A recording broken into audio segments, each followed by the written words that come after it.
It was around 1:40 in the morning when I first heard the noise. At first I thought it was someone working on a car. It sounded like metal hitting metal somewhere outside. Just one loud clang, then silence. I had only moved into the house 3 days earlier. It was a quiet suburban street. Small fenced backyards, identical houses, nothing unusual about it. The noise came again. Clang. Then a scraping sound. I got up from the couch and walked to the back window.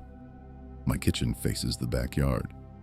The only light outside was from a small motion lamp attached to my house. Everything looked normal. My yard was empty. The fence that separates my yard from my neighbor's was about 6 feet tall. I couldn't see over it unless I stood on something. The noise came again, this time longer. A dragging sound, like a heavy chain being pulled across concrete. I stood there for a minute just listening. Then it stopped. I figured maybe the neighbor was moving tools around or working on something in the yard. It was weird that someone would be doing that close to 2 a.m. But people do strange things sometimes. I went to bed. The next night it happened again. Almost the exact same time. Around 1:30 a.m., metal banging, then dragging. This time I also heard something else. It was faint, but it sounded like scratching. Quick, uneven scratching. Like nails on metal. I went to the window again. Same thing, dark backyard, no movement.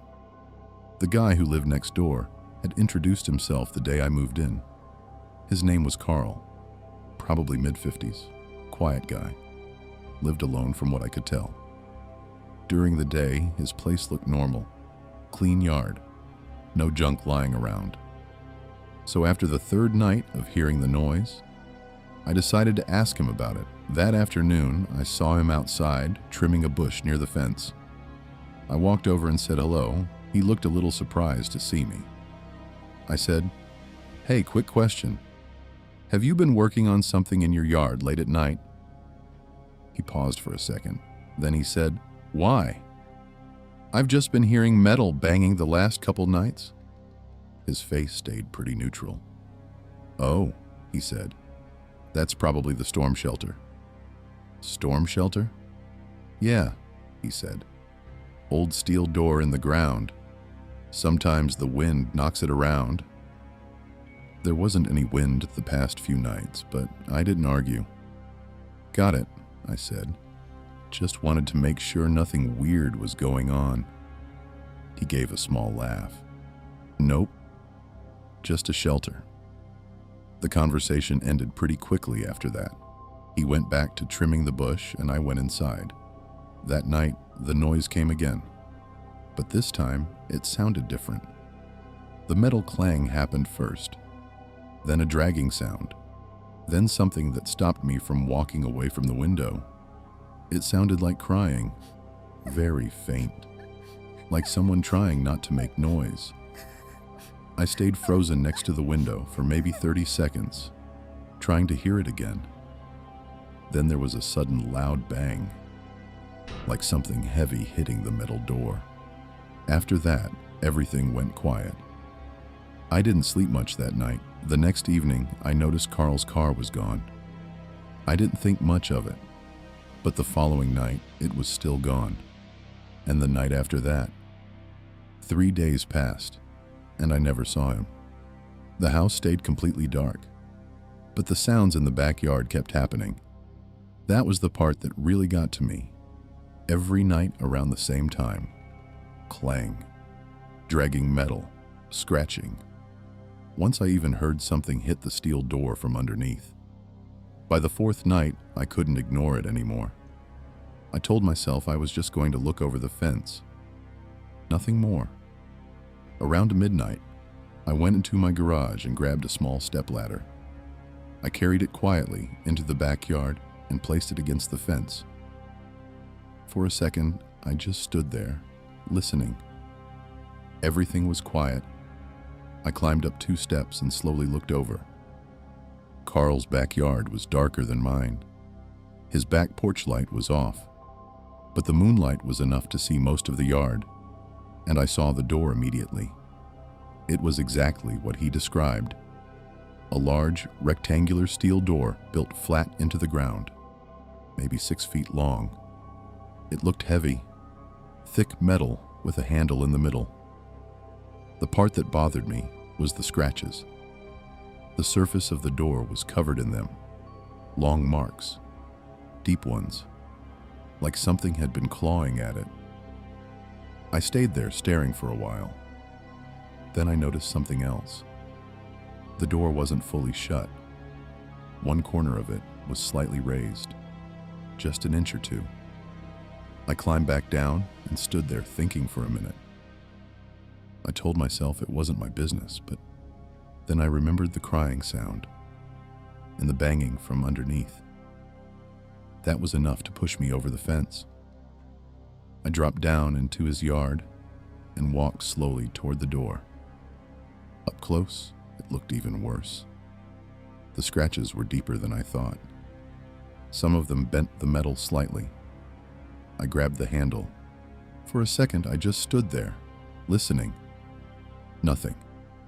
Then I pulled. The door opened with a heavy grinding sound. Underneath it was a concrete staircase leading down into darkness. There was a light on down there, a dim yellow one. I remember standing there for almost a full minute before I went down. The air smelled bad, not like garbage, more like damp concrete and something else I couldn't place. The stairs led into a long underground room, and the first thing I noticed was the cages. Metal cages lined both sides of the room, dozens of them, stacked 2 rows high along the walls. Most of them were empty, but the floor inside several cages had blankets. Some had plastic water bowls. A few had chains attached to the back bars. I slowly walked further inside. My footsteps echoed in the room. The place felt recently used. Nothing looked dusty. I stopped when I noticed something that made my stomach turn. One of the cages had a small shoe inside. It looked like a kid's sneaker. Next to it was a blanket that was still slightly wrinkled. I moved closer and reached toward the metal bars. They were warm, not hot, just warm enough that someone must have been there recently. Then I noticed another cage further down. The door was slightly open, and inside that one, the chain was still moving, just swaying slowly back and forth, like it had been disturbed only seconds before. I suddenly had the feeling that I wasn't alone down there. I turned around immediately and walked back toward the stairs. Not running, just walking fast. When I reached the top, I climbed out and pulled the steel door closed behind me. My hands were shaking. I climbed back over the fence and went straight into my house. I locked every door and window. Then I called the police. They showed up about 20 minutes later. I told them everything and led them into Carl's yard. But when we opened the steel door again, the underground room looked different. The cages were still there, but they were empty.